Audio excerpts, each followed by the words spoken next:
Are you ready to save some time over on Instagram? Don't worry, I can help. Hey everybody, Katie Lance here, founder and CEO of Katie Lance Consulting, the Get Social Smart Academy, and author of the book, Get Social Smart, and it's episode 186 of the Get Social Smart Show. And today I'm going to share with you 3 of my favorite time-saving tips over on Instagram. Tip number 1, have a daily routine. When it comes to Instagram, consistency counts just like anything. So I have found getting into a routine with your content makes a really big difference. I have gotten into a routine with my Instagram stories. If you follow me on Instagram stories, you know every morning I typically will post like happy Monday, happy Tuesday, whatever it might be. And I can't tell you how many people reach out to me and thank me for doing that. And the reason why that's really valuable is because when someone's watching your Instagram story, they're not going to necessarily catch it right when you post it. They may see it 12 hours later, 18 hours later. And it's a great way to give a start and a finish to your Instagram. So get yourself into a routine, whether it's a start and a finish every single day, but getting yourself into a routine with your content makes a big difference. I would also say in terms of routine, get into a routine in terms of what content you're posting in your feed. You know, I typically have a couple posts I know I'm gonna post every single week in my feed, and then I might fill it in from time to time, but typically having that routine just helps big time. Tip number 2, create content on your phone, not necessarily inside of Instagram.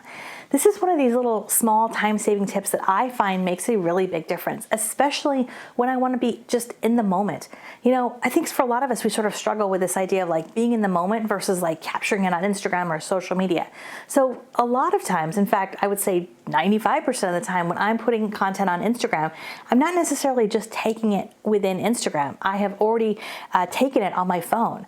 So as I'm out and about, I like to say, look at your life as content. As you're out and about, as you're living your life, running your business, whatever it is that you might be doing, you want to capture that content on your phone, and then at some point later in the day or the next day, whenever you're posting your content to Instagram, you've got that content right there on your phone.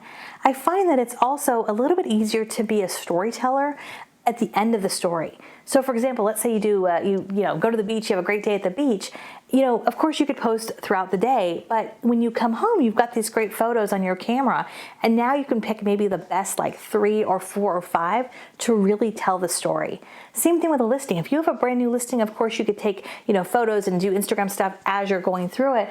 Or you could take a few photos, videos, and kind of think about what that story frame looks like and then put them all into Instagram in one shot. So it's a little bit of a different way of thinking about it. I just like to be in the moment when I'm with my friends, with my family, with my clients.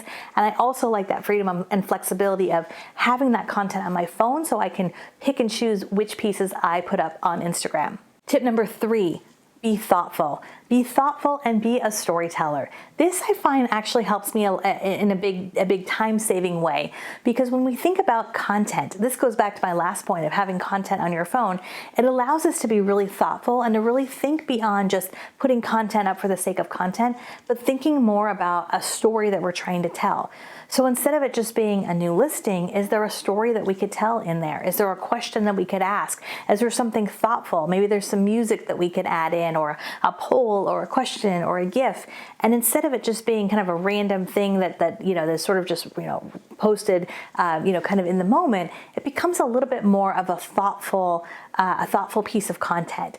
So I think that just kind of happens over the course of time, but I would just encourage you to think a little bit about being thoughtful and being a little bit more of a storyteller. I actually find that this is a time-saving tip when I'm thinking about my content. A lot of times I'll think about my content, over the course of the next few days, and I'll just think about what do I already have planned, what's already on the calendar, and what are some things that I could share on Instagram. And that just in general, I think is a really great time-saving tip. So instead of sitting down going, what am I going to post about today? I try to look at my life as content, look to see what's going on, and look to see if there's an opportunity to not necessarily promote myself, but is there a story to tell? Is there a person I could highlight? Is there something I could share? Is there some way I could shine the light on somebody else? And that's a great way to kind of think about it and be a storyteller and really be thoughtful in your approach. I also have a bonus tip for you. And the bonus tip is I encourage you to review your analytics from time to time, especially if you have an Instagram business account. If you have an Instagram business account, you can look at your analytics and you can see what type of content performed the best. So you can look back over the course of the last year, the last week, the last 30 days, and you can search your content by reach, comments, engagement. You can search to see, which content get the highest number of saves, things like that. And that will actually give you a great deal of insight on what type of content really resonates with your audience. So I would love to hear from you. Are you active on Instagram? And I hope the answer is yes. I am spending a ton of time over on Instagram. I think it is one of the fastest growing social media platforms, and it is a great platform, especially if you are in real estate. So let me know in the comments below, are you active on Instagram? If the answer is yes, leave me a link to your Instagram handle so we can connect on Instagram. I'm just at Katie Lance on Instagram, so we can connect on Instagram. And if you're watching this video and you're active on Instagram, share this out on Instagram, right? Feel free to take a screenshot. I'll freeze, hold on. Okay, you got it. But take a picture, put it up on Instagram, and tag me. Would love to see you over there. And on a side note, if you are looking for a comprehensive guide to Instagram strategy, we actually have an Insta guide to Instagram for real estate. It's a little bit of a mouthful, but if you go to katielance.com/Insta guide, you can download it for free, and it's got lots of tips, tools, strategies all about Instagram for real estate. All right, guys, thanks so much for tuning in. We sure appreciate it. For more tips, tools, and strategies, not just about Instagram, but everything social media when it comes to real estate, please visit me at katielance.com. Thanks so much. We'll see you next time.